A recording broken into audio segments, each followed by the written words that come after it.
Hace unas semanas les estaba hablando, bueno, creo que hace unos meses, les estoy hablando de la gran pandemia que hay a nuestro alrededor emocionalmente. Las personas están acusando que sufren de dos cosas principalmente, especialmente los jóvenes. Uno, depresión, y lo segundo, ansiedad. Bueno, hace unos meses, si quieren buscarlo en el canal de YouTube, está El profeta que quiso morir, donde estuvimos hablando sobre la depresión, una reflexión sobre la depresión. Hoy quiero hablar sobre la ansiedad. ¿Está bien? Estaba ansioso por no mentiras. Es la ansiedad, que es un tema muy real. Entiendo, por favor, y hago la misma claridad que hice en aquella ocasión. No soy médico, ¿está bien? Entiendo que hay personas que pueden estar medicadas por este tema. No, la pretensión no es que salgan de esta prédica y digan, no, ya renuncio a los ansiolíticos. No, eso lo tiene que determinar un médico, ¿está bien? Pero tampoco, y ese es el otro extremo donde estamos, que espiritualizamos todo. Escuché de personas que dicen que tienen el espíritu de ansiedad. No sé, honestamente no sé, o sea, en la Biblia no dice, y se presentó el espíritu de ansiedad, no dice eso, ¿sí? Sí, creo que hay un mundo espiritual, por supuesto que sí, pero es muy peligroso cuando espiritualizamos elementos que tienen componentes que son, por un lado pueden ser físicos y también emocionales.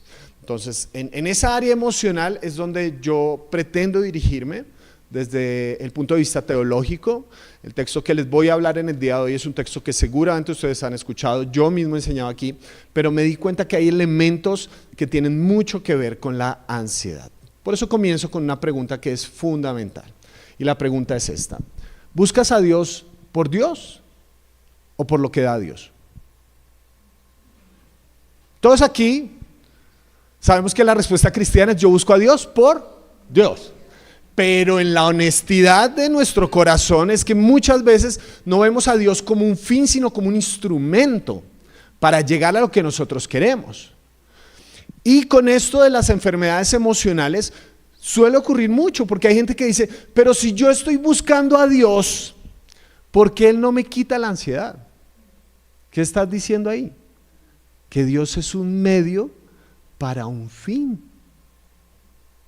Y entonces, por eso mismo, en muchas ocasiones nos sentimos mal en nuestra relación con Dios. ¿Por qué? Porque estamos conectados únicamente a Dios por nuestras necesidades y por lo que nosotros queremos. Cuando necesitamos trabajo, entonces, Señor, por favor, ayúdame o algo así. Tan pronto como tenemos trabajo, nos olvidamos de Dios. Yo me he dado cuenta que paradójicamente lo que aleja más a la gente de Dios no es el dolor, es el éxito.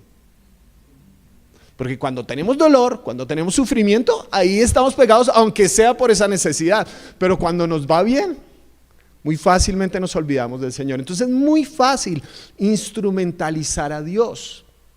Y tenemos que ser muy cuidadosos cuando hablamos de estas enfermedades emocionales. Solamente usar a Dios para que me quite esto. El punto central, creo yo, porque la Biblia sí habla de eso, la Biblia manda a que no nos preocupemos, no se preocupen, no estén ansiosos. Entonces es un componente muy importante porque significa que podemos decidir eso. Hay un elemento de decisión, porque la Biblia no te podría mandar algo que tú no puedes decidir. ¿Quién decide los sentimientos? ¿Quién los puede decidir? ¿Quién los escoge? Nadie. Pero sí podemos decidir sobre cosas que tenemos el control. Entonces el punto no es que no tengas ansiedad, sino qué haces cuando la ansiedad te visita. ¿Está bien? ¿Estoy siendo claro con lo que estamos diciendo? Estamos estableciendo las bases. La ansiedad tiene una prima hermana que es la amargura. ¿Vale? Una prima hermana que es la amargura. No todas las personas que tienen ansiedad son amargadas, pero me he dado cuenta que la ansiedad por lo general puede producir muchos elementos de amargura. Pero quiero hacer una diferenciación entre esas primas hermanas. Primero, en cuanto a la amargura. Vamos con la siguiente, por favor. La amargura es exceso de pasado, la ansiedad es exceso de futuro. Está buena, ¿no? Listo, ahí les queda. ¿Qué aprendieron? No, esto estuvo increíble, listo. La ansiedad es exceso de pasado. Y no importa, la amargura es exceso de pasado. Y no importa cuántos años lleves en esta vida, porque por lo general nosotros pensamos que los más amargados son los más viejitos. No, yo conozco viejitos de 16 años. ¿Sí? Porque ataron cuerdas a su corazón a cosas dolorosas que les pasaron y nadie está negando que cosas dolorosas les pasaron. ¿Sí? Que leen textos del gozo del Señor es mi fortaleza, pero les falta comunicárselo a la cara. ¿Sí? Yo estoy gozoso. Vengo a adorar a Dios con alegría. Nos atamos. La amargura es una cárcel al pasado. Pero la ansiedad hipoteca nuestra emocionalidad en el futuro. ¿Se vieron la película Intensamente 2? Si no se la han visto, eso es un acto cristiano muy importante, porque la ansiedad, me encantó la definición de ansiedad que dio esa película, y es que la imaginación juega en tu contra. Cuando la niña Riley estaba por entrar al equipo de hockey en el que ella estaba jugando, hay un momento donde ansiedad dice, le tenemos que dibujar los peores panoramas posibles. Y pone a todo Imaginalandia, que es el lugar donde están los, personitas de la imaginación, a dibujar todos los peores escenarios posibles. Entonces la ansiedad te dice, no solamente es que estás planeando para el futuro, sino que la ansiedad se imagina los peores escenarios en el futuro. No tengo que ahorrar porque es sabio, no tengo que ahorrar porque nos vamos a convertir en una nueva y nos vamos a quebrar y se nos van a robar los ahorros y además de eso me va a dar un cáncer a los 45 y ese cáncer va a acabar con mi vida y voy a quedar endeudado porque no tengo plata para la prepagada. ¿Se dan cuenta? Eso es la ansiedad, exceso de futuro. ¿Y quién de nosotros tiene siquiera la noción de lo que va a pasar en el próximo minuto? Somos muy buenos imaginando un futuro que no existe. Y por lo general lo imaginamos desde la ansiedad. Y en ese mismo sentido, cuando hablamos teológicamente, la amargura entonces es creer, siguiente, que Dios nos falló. La ansiedad es creer que Dios nos va a fallar. Ese es el problema en el fondo.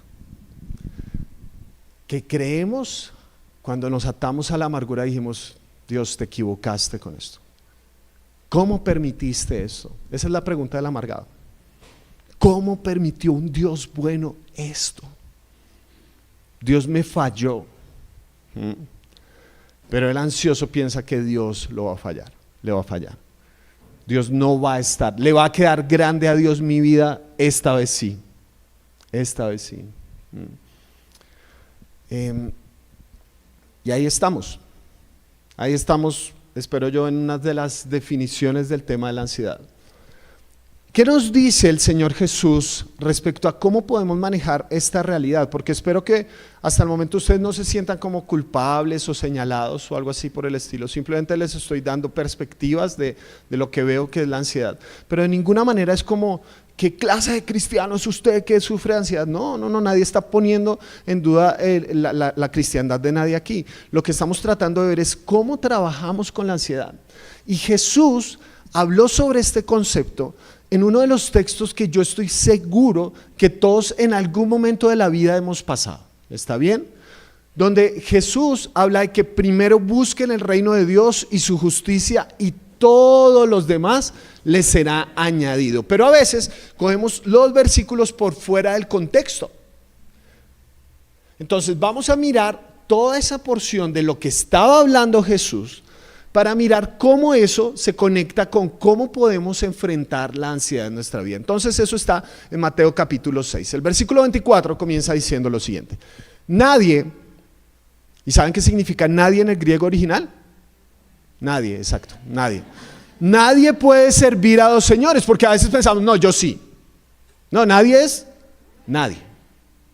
Nadie puede servir a dos señores. Pues menospreciará a uno y amará al otro, o querrá mucho a uno y despreciará al otro. Ustedes no pueden servir a la vez a Dios y a las riquezas. Entonces, algunos de nosotros leemos ese texto y decimos, bueno, menos mal yo no, porque no tengo tanta plata, entonces pues no tengo riquezas, no voy a servir a dos señores. ¿sí? Pero encerré la palabra riquezas, porque en el griego la palabra es mamón. Mamón no es un niño que corre mucho, mamón era un dios que se le atribuye por lo general a las riquezas, pero quiero explicarles algo, espero ser lo más claro posible. El Nuevo Testamento está escrito en griego, pero lo más probable es que Jesús hablara arameo. ¿Está bien? ¿Sí? Entonces, hay unas palabras que se llaman, en el estudio de la traducción, se llaman la ipsísima verba, es decir, las palabras que efectivamente Jesús usó en el arameo. Recordamos, por ejemplo, cuando Jesús va a sanar a esta niña que le dice talita cumi. Eso es una palabra, son palabras en arameo. O en la cruz donde Jesús clama Elí, Elí, lama sabactani. Esas son palabras que llaman ipsísima verba, que es probable que Jesús las haya pronunciado porque Jesús habló en arameo. Hasta aquí vamos bien, ¿sí?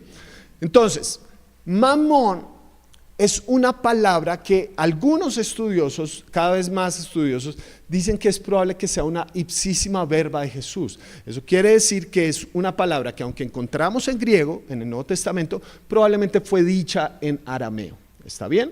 Entonces, la raíz gramatical de la palabra mamón es la misma que nosotros usamos para amén, ¿sí?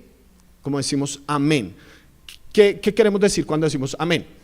Así sea, o sea, que es cierto, que es certero. Entonces, a veces pensamos que Jesús se refiere exclusivamente a los medios económicos, pero estamos achicando mucho el sentido de lo que quiso decir Jesús, porque Jesús está hablando de no se puede servir a Dios y a cualquier otra cosa que te dé certeza. Y ahí la cosa cambia, ¿sí o no? Porque de pronto tú no confías en las riquezas, pero confías en tu trabajo. ¿Sí o no? De pronto confías en tus capacidades. De pronto confías en esta relación. Esa persona es mi ancla de seguridad en la vida. Y entonces ahí nos damos cuenta que el tema es mucho más complejo. Porque aquí Jesús no está hablando simplemente de un comportamiento, está hablando de amor. Nadie puede amar a dos personas a la vez. No existe. No puede haber una poligamia de adoración, no existe.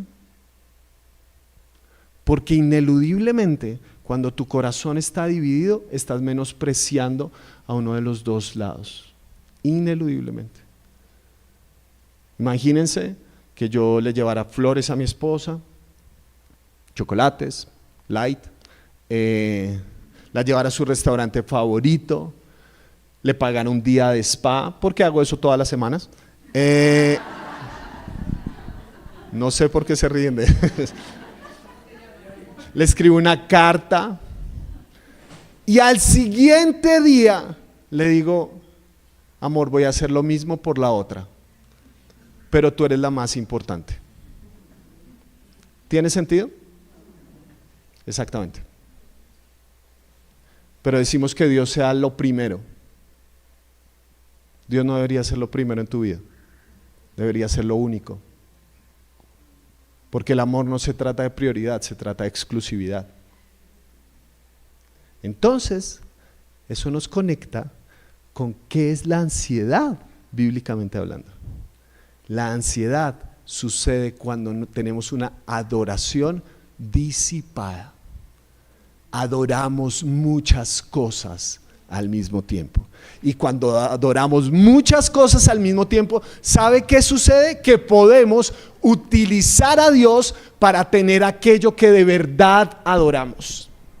A mí me llama mucho la atención, incluso entre pastores, confesión entre pastores, que uno pregunta, venga, ¿cómo hace para crecer la iglesia? Y los pastores dicen, no, es que cuando la iglesia comenzó a orar, comenzó a crecer. Eso es muy peligroso. Muy peligroso. No que oren, por favor oren, sí, por lo menos corran el riesgo de orar. Pero es muy peligroso, se dan cuenta, cuando utilizamos la oración como un medio para crecer. Muy peligroso. Porque el propósito de la oración no es la multiplicación, el propósito de la oración es la conexión con el Señor y la conexión con la necesidad de mi hermano. ¿Cuántos vamos a hacer? No importa, eso es lo de menos. No es un medio para un fin, pero se dan cuenta cómo utilizamos la espiritualidad incluso para obtener otras cosas. ¿Por qué? Porque tenemos una adoración disipada y eso ineludiblemente produce ansiedad. Porque nadie puede servir a dos señores. Eso chifla la cabeza, man. Nadie puede servir a dos señores. O sirves a Dios o sirves a cualquier otra cosa que te dé seguridad. El trabajo, la pensión, tus hijos, tu esposo, tu esposa. Y hasta aquí todos nos sentimos muy mal. ¿Qué dice Jesús respecto a esto? ¿Cuál es la solución que propone Jesús?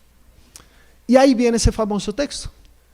Por eso les digo, no se preocupen. Algunas versiones más actuales dicen, no estén ansiosos. Yo diría, cójala suave, relájese. Por su vida, ¿qué comerán o beberán? Ni por su cuerpo, ¿cómo se vestirán? ¿No tiene la vida más valor que la comida y el cuerpo más que la ropa? Fíjense en las aves del cielo, no siembran ni cosechan ni almacenan en graneros, sin embargo, el Padre Celestial ¿qué? Las alimenta. ¿No valen ustedes mucho más que ellas? Por lo general, la ansiedad le habla a nuestro corazón. Las películas de Disney nos han dicho, escucha a tu corazón. Pero el ejercicio no es solamente escuchar tu corazón, sino hablarle a tu corazón. Entonces quiero, a la luz de este texto que vamos a ir leyendo, que le hables estas cosas a tu corazón cuando la ansiedad toque la puerta. ¿Está bien? La primera, a la luz de eso que estamos leyendo, tú vales más. Tú vales más. Tú vales más. Fresco. Si ustedes miran las aves, ¿usted cuándo ha visto un pajarito estresado? No, hermano, es que el mercado bursátil de lombrices va a la baja. No, nunca. ¿Cuándo ha visto un pajarito ansioso? Nunca, jamás. ¿Por qué? Porque Dios los cuida, ¿sí o no? Dios les da el alimento y el sustento que necesitan. Y entonces yo sé la pregunta que usted tiene en mente en este momento. Me dice, Miguel, pero es que yo soy un mecanismo de vida mucho más complejo. Y yo le digo, por eso. ¿Quiénes aquí tienen mascota? Por saber. Ok. Perro, gato. Bueno, si tienen gato, el gato los tiene ustedes, quiero que sepan. Sí, no es así, pero bueno. Ustedes son la mascota del gato. Bueno,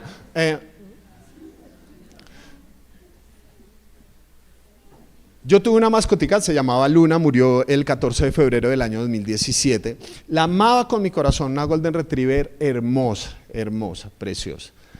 Y ella era muy relajada y muy tranquila. Nunca me reclamó, nunca jamás. Nunca fue como, Miguel, que son estas horas de llegar, no. Nunca fue como, quiero variar la ladrina porque no está fit, no. La sacaba al parque y le tiraba la pelota 75 veces y nunca fue como, necesitamos un oxígeno en nuestra relación, está muy monótona, no, nunca jamás. Siempre yo llegaba y ella era feliz, alegre, tranquila. Ella disfrutaba y sabía que en algún momento su dueño iba a llegar y le iba a dar lo que necesitaba. Pero llegó mi hijo mayor y eso es un poquito más complejo. Hay días donde comen algo y uno dice la logramos y al otro día le da lo mismo y ya no quiere comer eso. Hay días donde se levanta, ya está, es peligrosamente cerca de la preadolescencia porque ya la cosa está como mucho más chiquito y entonces ya hay momentos donde dicen yo no quiero esto y uno dice Señor me lo como antes de que se vuelva adolescente, ¿sí? Es mucho más complejo, pero ¿a quién cuido más? ¿A quién cuidas más? ¿A tu mascota o a tu hijo? Espero que al hijo, ¿no? Sí. Hay un mundo muy extraño, ¿no? Pero espero, sí, porque hablan de perrijos y gatijos y todas esas cosas. La complejidad de mi hijo no lo aleja de mi cuidado, lo acerca a mi corazón. Miguel, pero yo no soy un pájaro. Mi vida es mucho más complicada. Y yo digo, por eso, si Él cuida de mecanismos de vida mucho más simples, ¿cómo no va a cuidar de ti? Tú vales más. Tú eres más valioso. La semana pasada hablábamos, fuiste creado a imagen y semejanza del Señor. Ningún otro ser creado tiene esas características. No existe ningún pajarito creado a imagen y semejanza de Dios. No existe ningún perrito creado a imagen y semejanza de Dios. Solo los seres humanos fueron creados a imagen y semejanza de Dios. La ansiedad te dice, esta vez Dios te va a fallar. El corazón del Evangelio dice, alma mía, tú vales más. Tú vales más. Y Jesús sigue. ¿Quién de ustedes, por mucho que se preocupe, por muy ansioso que esté, puede añadir una sola hora al curso de su vida? Entonces le hablamos a nuestro corazón. Primero le decimos, tú vales más. En segundo lugar, le decimos, siguiente por favor, no tienes el control.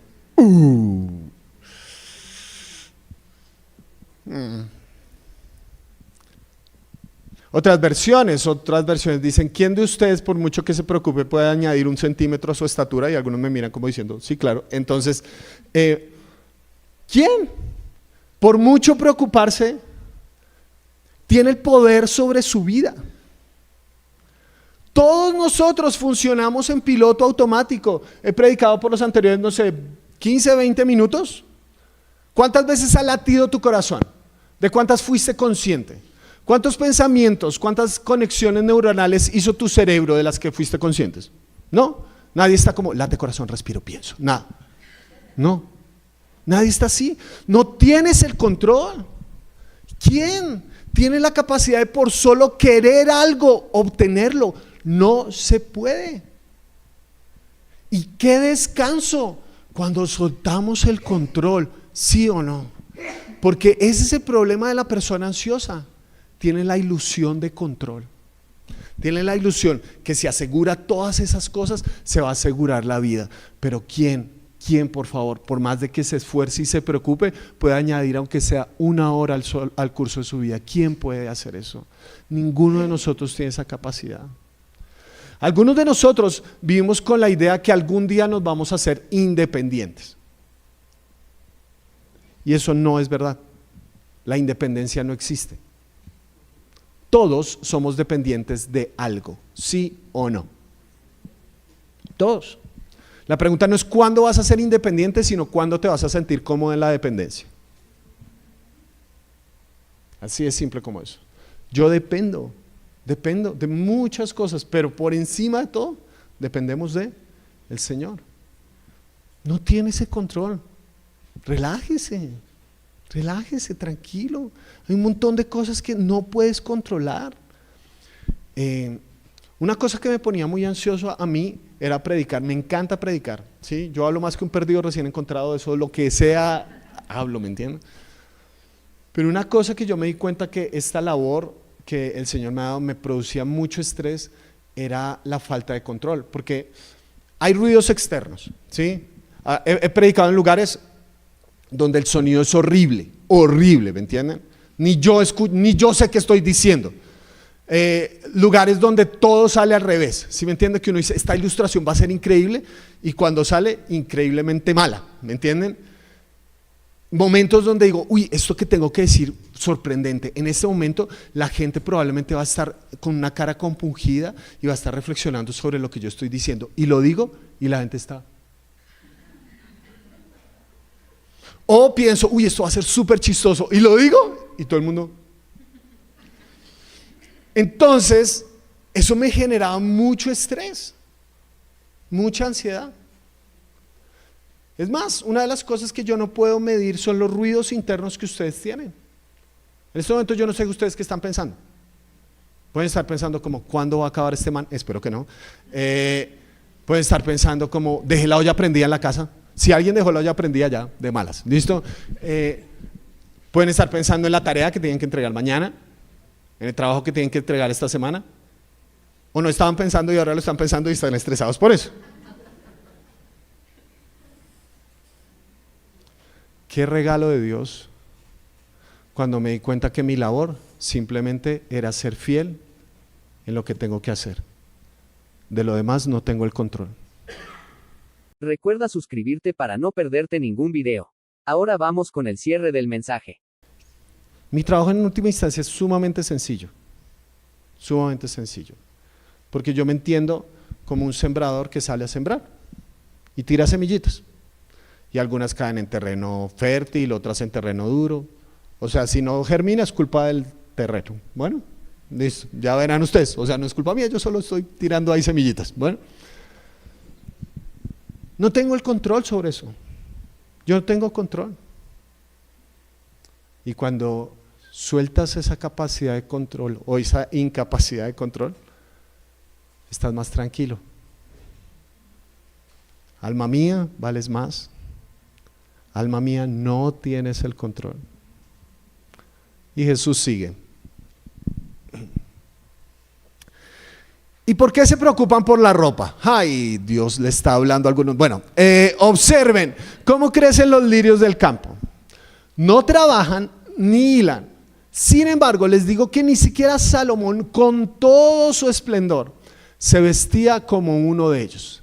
Si así viste Dios a la hierba que hoy está en el campo y que mañana es arrojada al horno, ¿no hará más por ustedes, gente de poca fe? Así que no se preocupen diciendo, ¿qué comeremos? ¿O qué beberemos? ¿O con qué nos vestiremos? Los paganos andan tras todas esas cosas, pero su Padre Celestial sabe que ustedes las necesitan. Lo otro que le puedes decir a tu corazón es recordarle esta verdad. Siguiente. Tienes un Padre. Tienes un Padre. No es solo un Dios lejano, distante, al que hay que apaciguar con nuestra adoración, porque eso creían los paganos, que a los dioses tocaba servirles de alguna forma para apaciguarlos. Y quiero que vean que muchos de nosotros tenemos una mentalidad bastante pagana en nuestro acercamiento a Dios, porque pensamos que Dios funciona por causa y efecto. Si yo le doy, Él me paga o me retribuye, pero la Biblia dice el Dios hace salir su sol sobre justos e injustos. En muchas ocasiones nosotros pensamos que es causa y efecto. Si el martes no le sale un negocio, Dios quiera que no, usted dice, eso fue porque no puse atención en la prédica. Dios me la está cobrando. O le salen mal los exámenes el miércoles. No, eso fue porque me quedé dormido orando el lunes. Eso es una mentalidad de pagano, no una mentalidad de hijo. Porque un hijo sabe que su padre lo sustenta. Y aquí se habla del concepto de la ropa, de cómo la ropa, pues la ropa era muy importante por dos razones. Por un lado, por la subsistencia. En los climas desérticos como los de Israel, ustedes saben que se puede llegar a muchos extremos. En el día puede hacer temperaturas de incluso arriba de los 45 grados centígrados. O sea, la ropa, y en esa época no es que la gente tuviera un montón de ropa, no había Zara Judea o H&M en Palestina, no existía, ¿sí? Entonces la gente muchas veces tenía el vestido o los vestidos que confeccionaba y le ayudaba a subsistir en los extremos calores, pero cuando es frío en un desierto, en una zona desértica, puede llegar incluso por debajo de cero. Entonces literalmente la ropa que llevas te puede salvar la vida. Por un lado tiene que ver con la subsistencia, pero por otro lado tiene que ver con la dignidad.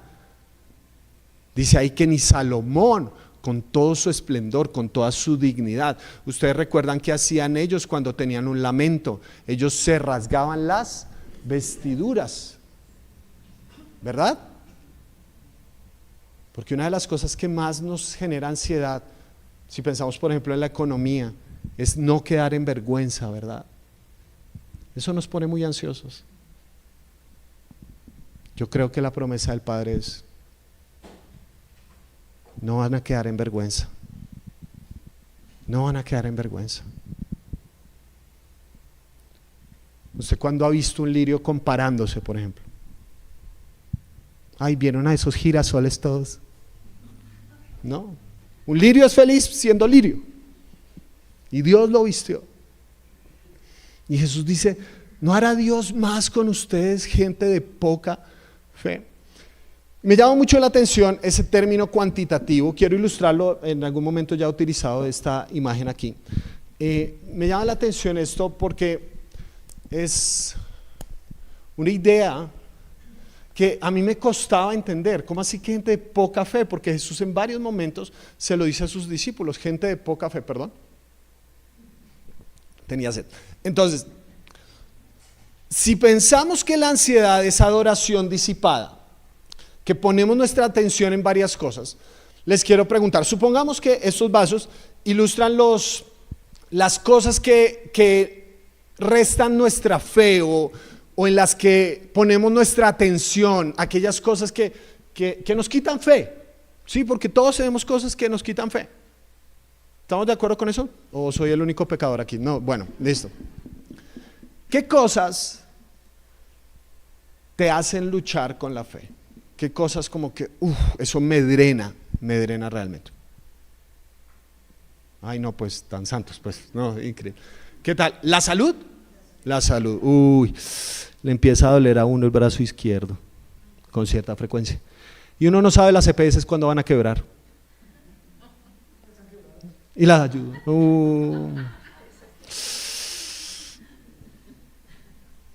Ya no eres hoy el mismo que eras ayer, ¿sí o no? ¿Qué otras cosas? La economía, eso, pagar deudas, este peso devaluado, y lo poquito que metió en bitcoins lo perdió, ¿cierto? Y no, de verdad, y siente uno que la plata ya no alcanza para más, no alcanza más, ya, toca partir ese pedazo de carne entre 5, porque no se puede. ¿Qué otras cosas? Su marido, no, espero que no, la relación, pero las relaciones, sí, ese hijo, ese señor, ¿te lo llevas o te lo mando? Sí. Cuando son niños uno dice, cuando son adolescentes uno dice, cuando son niños uno dice, tan lindos, provoca comérselos. Cuando son adolescentes uno dice, ¿por qué no me lo comí? ¿Y qué queda con Jesús? Poca fe. Pensamos que hay gente que tiene fe y gente que no tiene fe. Pero todos los seres humanos, hasta los ateos, tienen fe. Porque todos tenemos elementos que trascienden nuestra capacidad de conciencia y de probar. Todos. Gente que dice, yo solamente creo lo que vean mis ojos. Pues sus ojos tienen un rango limitado. ¿Está bien? Todos tenemos fe. La pregunta no es si tienes fe o no, sino en qué la disipas. Y cuando estás poniendo tu fe en tantas otras cosas, ineludiblemente, como nadie puede servir a dos señores, con Jesús queda poca fe. Pero como tú tienes un Padre, tú sabes que en Él puedes confiar toda tu fe. Toda tu fe. Porque Él cuida de las relaciones, porque Él cuida de tu dinero, Él cuida de tu salud. Y si me muero, pues Él es el dueño de mi vida. Y si me muero a los 39, o sea, el otro año, pues bueno, Él consideró que 39 años eran suficientes y está bien. ¿Cómo vamos hasta aquí? ¿Bien? Y terminamos con el famoso versículo. Más bien, busquen primeramente el reino de Dios y su justicia. Entonces, todas estas cosas serán añadidas. Por lo tanto, no se preocupen. Vean cuántas veces usó Jesús esa palabra.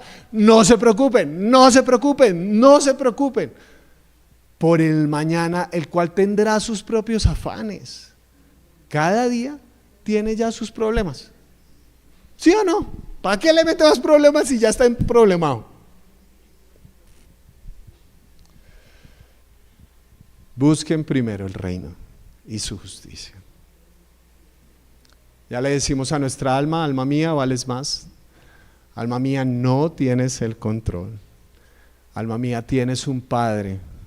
Y por último, alma mía, mira hacia arriba. Busquen primero el reino de Dios. Muchos están muy ansiosos porque tienen una misión muy pequeña en este mundo. Y es la misión de solamente sostener su vida. Dios tiene un proyecto para su merced.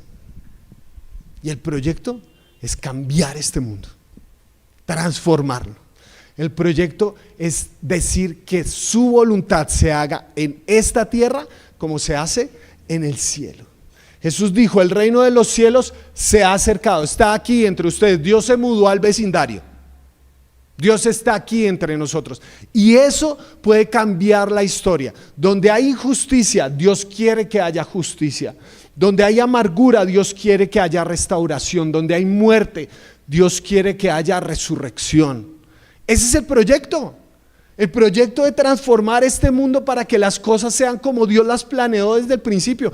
Tremendo proyecto.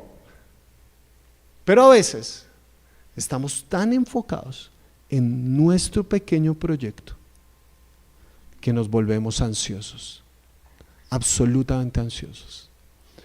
Una persona ansiosa no es porque piensa demasiado grande, sino desde la perspectiva de Jesús, piensa demasiado pequeño. Piensa en su necesidad, en su fama, en su reconocimiento, en sus necesidades, y se olvida de pensar en el reino de Dios y su justicia. ¿Y sabe qué pasa si uno piensa en el reino de Dios y su justicia? Todo lo demás será añadido. No se puede servir a dos señores. Si vas detrás de las añadiduras, tarde o temprano vas a tener una adoración disipada. Pero si buscas primero el reino, todo lo demás será añadido. Y por eso esta prédica se llamó el principio de la escoja, porque tiene mucho que ver con el reino de Dios. Le pedí a un voluntario que se llama Diego y toca la batería aquí entre nosotros que venga aquí adelante y él va a mostrar este principio de la escoba. Espero que bien, o si no será un fracaso y eso no lo puedo controlar. ¿Listo? Entonces tengo por aquí una escoba. No sé dónde te haces, Dieguito, para que no nos matemos. Bueno, entonces por aquí, yo me hago al lado. Entonces vamos a hacer la siguiente prueba. ¿Listo? Supongamos que esta es la vida, ¿vale? Esta es la vida, esta es tu vida. Diego la va a sostener en la mano, ¿sí? Desde aquí la va a sostener, no agarrada, sino con su mano. Pero primero va a mirar solamente hacia abajo, hacia su mano, sus cosas, sus necesidades. Se va a enfocar solamente en sostener su vida mirando hacia abajo. ¿Listo? Adelante, Dieguito. 1, 2, 3. ¿Listo? Tratemos de dejar viva a la gente si eres tan amable. Pero de pronto te tienes que esforzar más, ¿sí o no? Hay motivadores, coach, neuro, todas esas cosas que hacen y la gente paga plata. Ustedes se quedan por 200,000 pesos para un retiro, pero la gente paga millones por ir a escuchar a este par que me programe y entonces que yo pueda, que descubre el campeón, que autoayuda, que ruge, que todo lo que uno hace. Porque uno tiene que enfocarse en sí mismo y uno tiene el poder de sostener su propia vida. ¿Cuántos dicen amén? ¿No? ¿Será? Miremos, Dieguito, de pronto te falta más esfuerzo. Mira tu vida, enfócate en tu vida y de pronto la puedes sostener, ¿verdad? ¿Será? Uy. Casi. Pero nunca el casi es suficiente. Nunca. ¿Qué pasaría si Diego decide sostener su vida, pero mirando para arriba? ¿Qué pasaría? Señor, ayúdalo, por favor. Adelante, Dieguito. Listo, gracias, Dieguito. Ahorita le dan la ofrenda y eso. Bueno, Dieguito, gracias.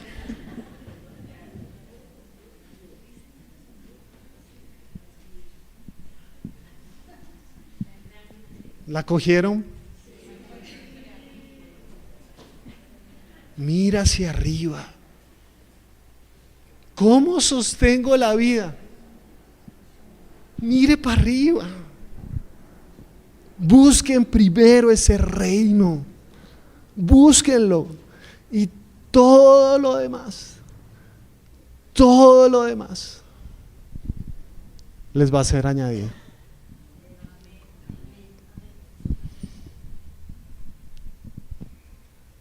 Algunos ya les he contado esta historia que ocurrió hace varios años. Perdón si me repito, si ya la conocían. Yo no nací en una iglesia, nací en un hospital, que es mucho más seguro que nacer en una iglesia, gracias a Dios. Es decir, no soy cristiano desde pequeño, mis papás, ese chiste es muy bueno siempre. Entonces, mis papás se convirtieron al cristianismo. Cuando yo tenía unos 5 o 6 años, Dios salvó a mi familia del alcoholismo de mi papá. Sé que hay gente que tiene que pasar por procesos de acompañamiento, que aún hoy tiene que ir a sus reuniones de AA y está bien, y es absolutamente respetable. En el caso de mi familia fue automático. Mi papá dijo no más y no más, así fue. Y no estoy diciendo que esa tiene que ser la metodología, sino que así fue en mi casa. La temporalidad en la mente de los niños es bastante compleja, porque yo no estoy muy seguro que lo que les voy a decir a continuación sea históricamente correcto en este orden y con esta distancia de tiempo. Pero lo que yo recuerdo es que mis papás llegan a los pies del Señor, se rinden a Él, toda nuestra familia comienza a asistir y a servir en una iglesia cristiana. Y yo llego un día del colegio, nos dejaron salir más temprano, había entrega de notas o algo así, mi mamá no estaba en casa, es un conjunto cerrado, y entonces yo llego al apartamento y está la puerta abierta. Y estaban el televisor puesto sobre la mesa, estaban un montón de las sábanas de los cuartos dobladas sobre la cama y toda la cuestión, cajones abiertos, todo revolcado. Mi mamá llega unos minutos después y dice: nos robaron, con la colaboración de los celadores del conjunto, ¿sí? Ellos se dieron cuenta que yo llegué y avisaron a los ladrones para que salieran. Eso pasó como un mes, 2 meses después de convertirnos al cristianismo, a la fe. Y unos meses después, para mí fueron como 15 días, pero como unos meses después, le dicen a mi papá del trabajo: no más, no eres tú, soy yo. Y hasta aquí llegó. Yo tendría 6, 7 años, yo le decía a Dios: Dios, tu departamento de marketing debería mejorar, porque como así que comenzamos en la fe a caminar con el Señor, nos roban y unos meses después le echan a mi papá del trabajo, ¿qué es eso? Pero desde el principio mi mamá siempre fue una mujer de oración, siempre. Entramos evidentemente en una situación económica muy difícil, y lo único que teníamos por comer por semanas eran lentejas y arroz, y la variación, arroz y lentejas, solamente teníamos eso. Un día mi mamá está sentada en la mesa, cuenta ella, que está orando. Me perdonarán los vegetarianos por un pedazo de carne, porque decía: son mis hijos, son un par de niños que están en crecimiento, un poquito de variación en el menú. Y dice que escucha una voz en su corazón que le dice: mira el congelador.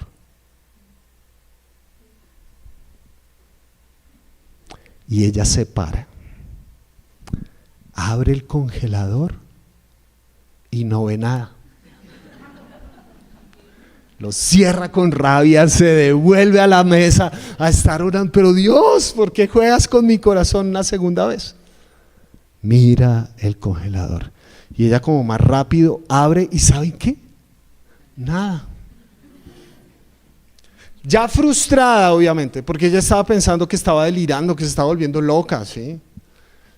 ¿Qué es pedirle un pedazo de carne para sus hijos?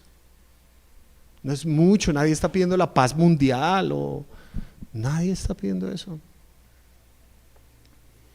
Señor, por favor, provéenos, danos algo para que podamos tener un pedazo de carne para nuestra comida. Mira el congelador. Por tercera vez, a regañadientes. Como esa gente que va a la iglesia porque toca ir a la iglesia, no porque quiero ir a la iglesia. Y cuando abre, se da cuenta que en la esquina del congelador, tapada por la escarcha, hay una bolsa blanca. La saca y se encuentra 4 pedazos de carne.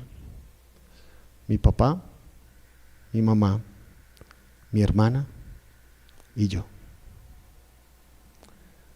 Si Él cuida de las aves, va a cuidar también de ti. Oramos para terminar.